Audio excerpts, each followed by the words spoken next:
मेरी कोख से जन्म लेकर हमें माता पिता होने का गौरव प्रदान करें, हमारी इच्छा पूर्ण करें। आदि शक्ति विश्वेश्वरी। तथास्तु। परंतु मेरा इस प्रकार शक्ति रूप में प्रकट होना शीघ्र ही आपकी स्मृति से ओझल हो जाएगा। ये किस लिए माँ? आप दोनों को ये स्मृति नहीं रहेगी कि मैंने आपकी पुत्री के रूप में जन्म लेने का वरदान दिया है। ऐसा क्यों मां सर्वेश्वरी? इस कारण कि मेरे जन्म के पश्चात आप मुझे साधारण कन्या समझकर उसी प्रकार स्वाभाविक व्यवहार करें जिस प्रकार सामान्य माता पिता अपनी पुत्री से करते हैं। ये किस लिए माँ? हर प्रयोजन बताया नहीं जाता महारानी वीरणी। जैसी माँ विश्वेश्वरी की इच्छा, परंतु अब हमारी कामना शीघ्र ही पूर्ण कीजिए। तुम्हारी कामना पूर्ति का वरदान तो मैंने दे ही दिया है महारानी वीरणी। कल्याण हो। जय हो मां आदिशक्ति जगदम्बे, जय हो मां। जय हो।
महारानी जी बधाई हो, बधाई हो।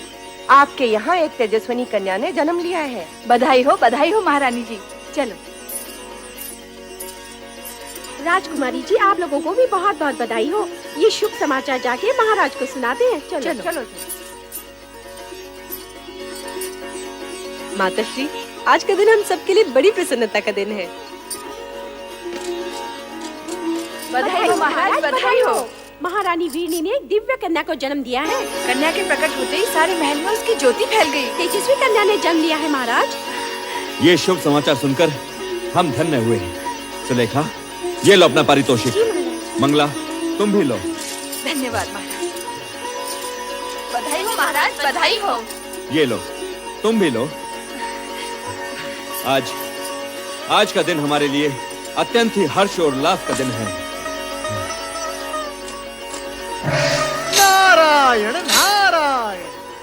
अभिनंदन राजन, दिव्य कन्या के जन्म के क्षण पर बधाई हो। देवऋषि, आश्चर्य है, आप सही समय पर पधारे। नारायण नारायण। आश्चर्य कैसा राजन, दिव्य कन्या के जन्म का क्षण ही हमें यहाँ खींच लाया है। क्या कन्या दर्शन के लिए आप व्यग्र नहीं हो रहे हो? हाँ हाँ अवश्य। देवर्षि आप भी पधारिए, आइए। नारायण नारायण नारायण। पिताश्री बधाई हो। बधाई हो, तुम सबको भी बधाई हो। आज का दिन अत्यंत मंगलमय है। जाओ सब मिलकर मंगल गीत गाओ और पूरे वातावरण को मंगलमय कर दो। देवियों आनंद करो देवियों। ये लो। प्रणाम। नारायण नारायण। दर्शन पाकर आंखें धन्य हुई। भ्राता दक्ष, इस तेजस्विनी कन्या का नामकरण इसी समय हो जाना चाहिए। नामकरण इसी समय? हाँ, आज का ये दिन और ये समय अति पावन है। जैसी आपकी इच्छा देवर्षि। इसके दर्शन से मन में सात्विक भाव प्रकट हो रहा है, इसलिए इसका नाम सती होना चाहिए। सती? धन्यवाद देवर्षि, आपने कन्या का नाम अति उत्तम बताया है। हमारी ये कन्या सती के नाम से ही प्रसिद्ध होगी। हम इसी समय पूरे राज्य में घोषणा करवा देते हैं कि प्रजापति दक्ष की कन्या सती ने जन्म लिया है। नारायण नारायण। दक्ष कन्या सती की जय हो। दक्ष कन्या सती की जय हो। दक्ष कन्या सती की जय हो।